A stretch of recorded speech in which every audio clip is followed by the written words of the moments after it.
হরে কৃষ্ণ কৃষ্ণ কৃষ্ণ হরে হরে, হরে রাম রাম রাম হরে হরে। জয় গুরুদেবের জয়, জয় রাধাকৃষ্ণের জয়, গৌর নাই সীতানাথের জয়, জয় সকল সনাতনী ভক্তদের জয়। হরে কৃষ্ণ। আজ আমি যে আলোচনা নিয়ে আসছি অহংকার ও গৌরব সম্বন্ধে। অহংকার ও গৌরব, এদের কার গতি কোন দিকে? আমরা সবাই বলে থাকি অহংকার গৌরব, যে গৌরব আছে অহংকার আছে।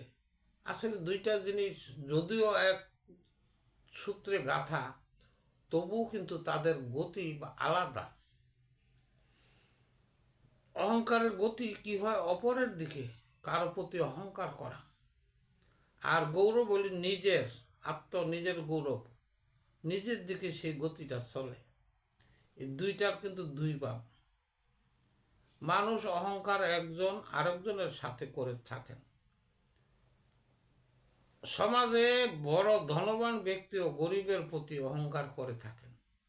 এই দুইটা কিন্তু তাই আমরা দুই রকম পেলাম।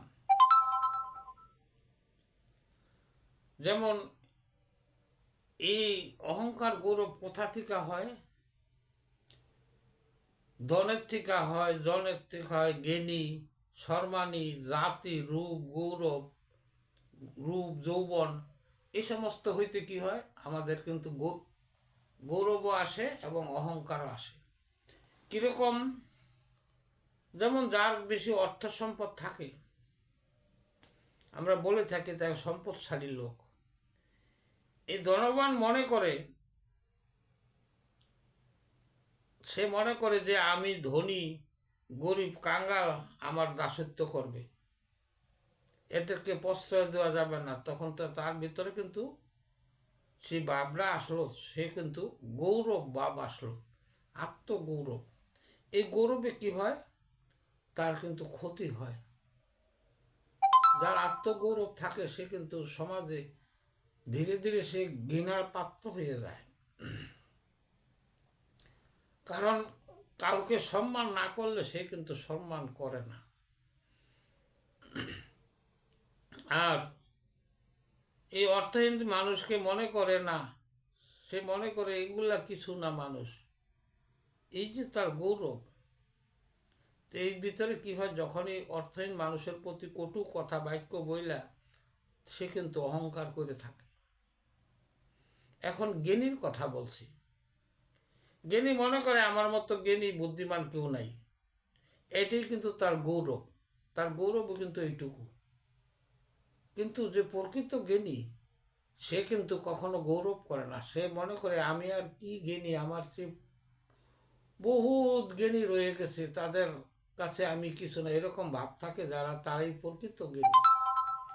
আর যার ভিতরে গৌরব ভাব থাকে যে আমার মতো আর এরকম বুদ্ধিমান জ্ঞানী কেউ নাই, সে কিন্তু তার এই গৌরবে হইল সেও কিন্তু সমাজে তাকেও কিন্তু মানুষে মূল্য দিবে না। ধীরে ধীরে তার মূল্য কমে আসবে। আত্মগৌরব, ভগবান কিন্তু আত্ম অহংকার গৌরব এগুলো পছন্দ করেন না। আর জ্ঞানীদেরকে সে মূর্খ বলে তিরস্কার করে। কাউকে মূর্খ বলে বা বকাবকি করে, সে জ্ঞানী। এইটা হইল তার কি? এটা তার ভিতরে অহংকার ঢুকে গেল। এই অহংকার কি পতনের মূল। এখন যদি সম্মানই সে তাকে ভগবান মনে করে নিজে। হ্যাঁ, এই যে তার গৌরব, যে আমি কত জানি, আমার কথা মতো চলবো, আমারই সব কিছু। সে নিজকে খুব মনে করে যে আমি নিজেই ভগবান, নিজেই সব কিছু। এই যে তার গৌরব, সম্মানী লোকের এই এতে তারা ধীরে ধীরে সম্মান কমে যায়। আসলে মানুষের সম্মান গৌরব বলতে যে মানুষ কখনো ভগবান হয় না।